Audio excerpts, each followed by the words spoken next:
Welcome back to the 13th hour, my very freaky friends. You've probably just clicked on my thumbnail and might be a little bit confused by it, right? Thinking, how could a revenge-seeking Aussie possibly be behind the gruesome saw traps?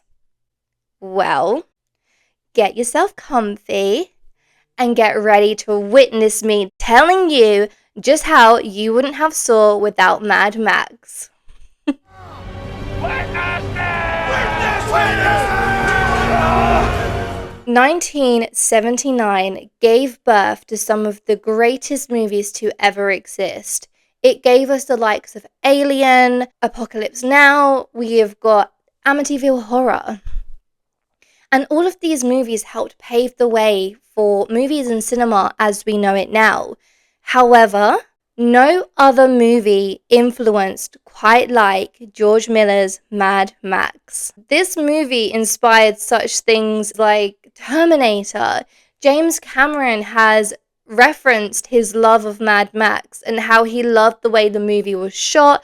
It was such a low budget movie, but yet managed to make such an impact. James Cameron has said that he loved the scene towards the movie's final where Max gets shot in the leg, and with sheer determination, he is seen just dragging his leg behind him as he's trying to get back to that car. And Cameron just had to pay homage to something so strong and so simple that within Terminator, he used the exact same shot from behind, low shot, when the Terminator gets struck by the semi, which is very similar to how Toe Cutter dies within Mad Max as well. But you then see him dragging his leg in the same manner as Mad Max, not giving up, pure determination, just that strength and pure will to just keep going.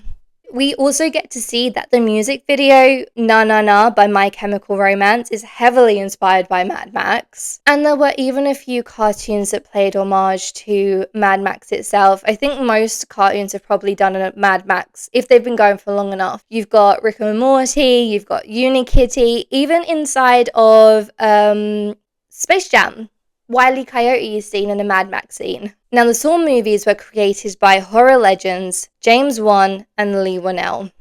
Both of these boys grew up in Australia, where of course Mad Max is set. Wan and Whannell were both babes at the mere age of 2 when Mad Max first came out, so they were not old enough to see it. However, they've mentioned how taken back they were when they finally reached that age many years later where they were old enough to see it, and how much love people still had for that movie.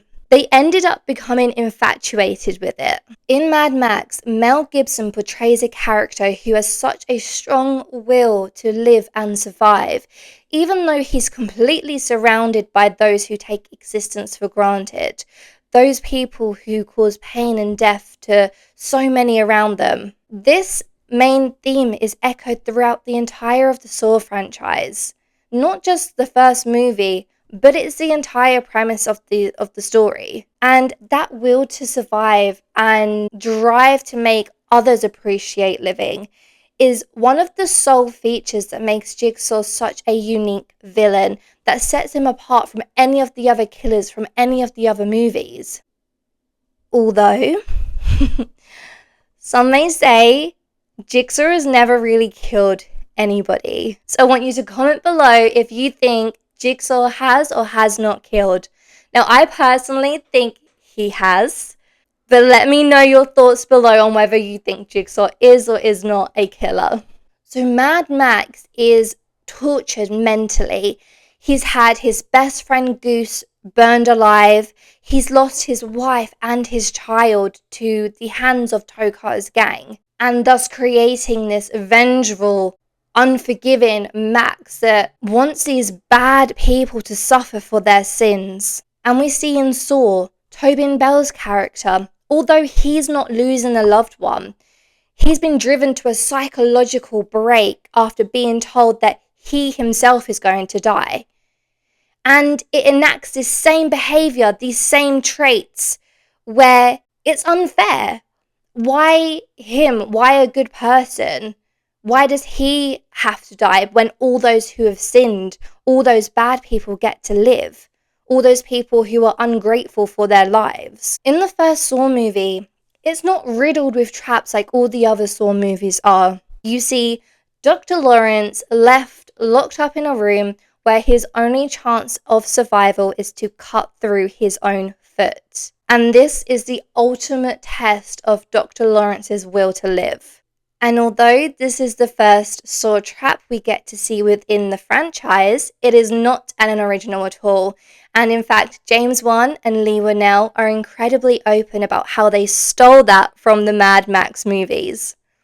So if you've not seen the original Mad Max, in the conclusion we get to see Mel Gibson's character getting his ultimate revenge. After hunting down Johnny, one of the gang members that killed his wife and son, Max handcuffs Johnny's foot to a wrecked car that's been leaking petrol. Max then sets up an on-the-spot death trap where the car is due to explode anytime. He throws Johnny a rusty saw and gives him the ultimate choice. He tells Johnny, you can either try and cut through the metal, which will probably take you about 10 minutes, and in that time, the car's probably going to explode and going to take you with it. Or, in about 5 minutes, you could probably cut through your ankle and may have a chance of surviving. Max then drives away, giving us one of the coolest, there's an explosion happening behind me, but I'm not going to turn around and look, Macho Man scenes that we have in any movie. And the car explodes, taking Johnny with it, clearly telling us that Johnny's will to live just wasn't strong enough.